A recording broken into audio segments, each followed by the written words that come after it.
Sana'a is a city under siege. 6 months of bombing. Airstrikes day in, day out.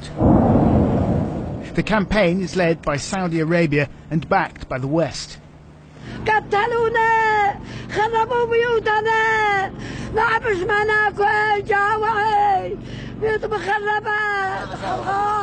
Sana'a's main shopping street, a missile has gone straight through the roof of a residential block.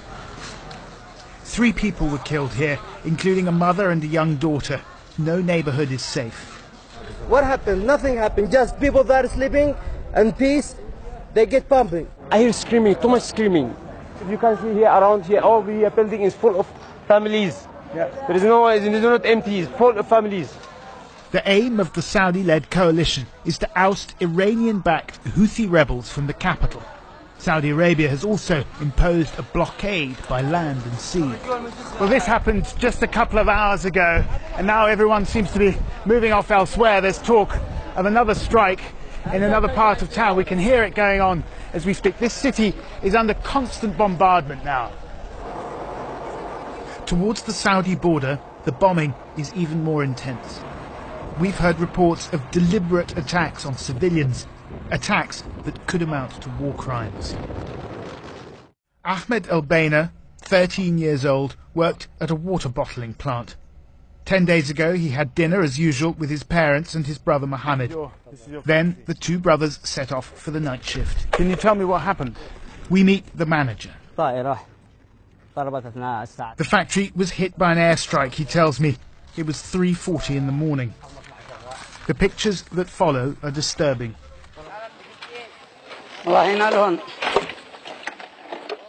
In the gruesome aftermath, they filmed as they searched for bodies.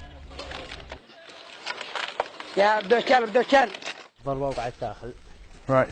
Oh my God, you can see it. You can see it's still smoking here. The workers came out like pieces of coal, they say.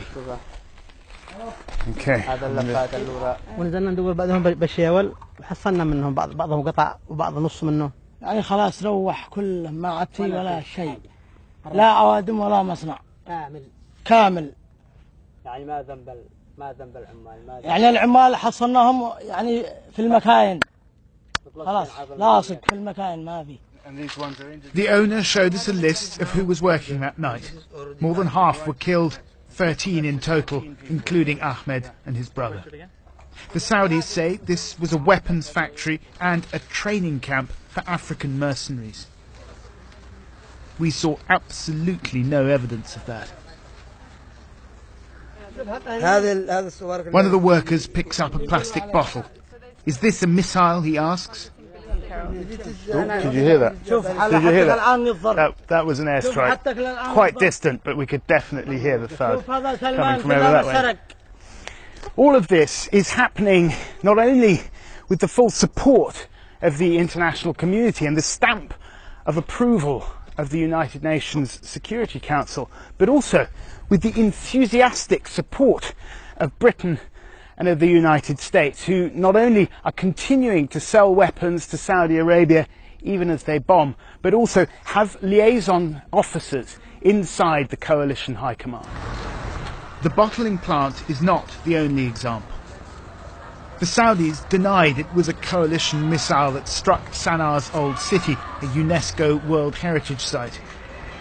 Whatever it was that destroyed these historic buildings, we do know what military hardware the Saudi Air Force is using over Yemen, mainly American-made F-15s and British-made Tornadoes and Typhoons, dropping bombs supplied by the US and the UK. It's difficult to argue that a weapon being sold to Saudi Arabia would not in some way be used in Yemen, or if it's not used in Yemen, it enables the country to use other weapons in Yemen. So we clearly know that's happening. There is evidence of personnel support again in terms of supporting the Air Force and the Army in its efforts here. Perhaps as devastating as the bombing is the blockade of seaports in particular. On a ward in a hospital in Sana'a, we meet Reem Abbas and her daughter Rania. She's 4 years old and acutely malnourished due to complications from meningitis. In a country that imports 90% of goods, including medicines, chronic shortages have now reached crisis proportions. من سبب لو بعد الوضع هذا يعني عدم كل حاجة حتى الكهرباء في المستشفى يعني إذا سبحان الله الماطور وقع في حاجة ولا حاجة وفي بالعناية وفي كذا يموتوا يروحوا فيها سبحان الله. 2 days after we filmed that interview, the hospital closed. Too many airstrikes, too few resources. The scale of the crisis is huge. On top of the blockade and the airstrikes, there's been months of fierce fighting between the two sides. 1.5 million people have fled their homes, seeking shelter in makeshift camps. Half the population of Yemen doesn't know where the next meal will come from.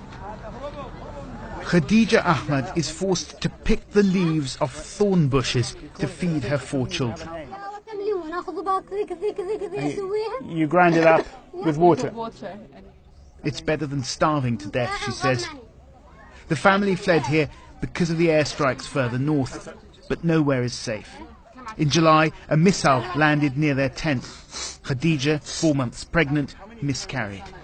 But she says she fears hunger more than bombs. والله كل الجوع أسوأ من ضربة الطائرة ما تدرين ابنك يموت مول ولا انت من أنا أحسب لابن اللي ورايا ما بيش نفسي بابني اللي ورايا أقول كيف يكون حين أنا الطائرة تعقرني وهو كيف يقع منه بعدي عندنا يتكملنا بالمرة كلنا سوا ولا يبقى منه. This is a war in which even refugee camps are no refuge. There's a game the children play here. It's called 1, 2, 3 Airstrike. It's accompanied by squeals of nervous laughter. But it's deadly serious. Deliberately targeting civilians in refugee camps or elsewhere is a war crime. Many of these people were already living in camps, fleeing earlier wars, and now they're being hit again. In places like Harad and Saada, towns near the Saudi border, which have been heavily bombed. Yeah, but I'm just surrounded here by people coming up one after the other, telling me that their family, their relatives, their children were killed in Saudi airstrikes. There seems to be no end to the witnesses here. Since the conflict started, more than 2,000 civilians have been killed by both sides. Houthi soldiers, some of them no more than teenagers, are accused of firing heavy weapons in built-up areas. But it is the Saudis and their coalition partners who have overwhelming force in the skies. Schools and hospitals and markets and enterprises and factories should not be stricken, should not be shelled. You know, even in warfare there are certain rules to abide with, and they are being violated in this conflict. A week after the airstrike on the bottling plant, we went to meet the parents of Ahmed and his brother Mohammed. Assalamu alaikum, Gabriel. Assalamu alaikum. Mohammed was the family breadwinner. Ahmed, a typical 13-year-old, always on his bike.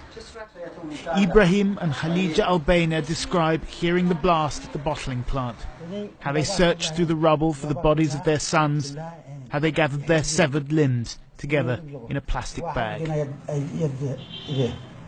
ظلموني من ولادي والله ظلموني من أولادنا سنين ماتوا عليه بعدين راح على اثنين محمد وأحمد سواء ساعة واحدة يوم واحد. Whoever did this to us, the father said, may God repay them. In the past few days, the bombing has intensified. In Sana'a, there's talk of an impending advance on the city. This war is part of the wider struggle for power between Saudi Arabia and Iran. Not everyone here supports the Houthis, but with every airstrike, with every civilian death, resistance to the Saudis and their allies is growing.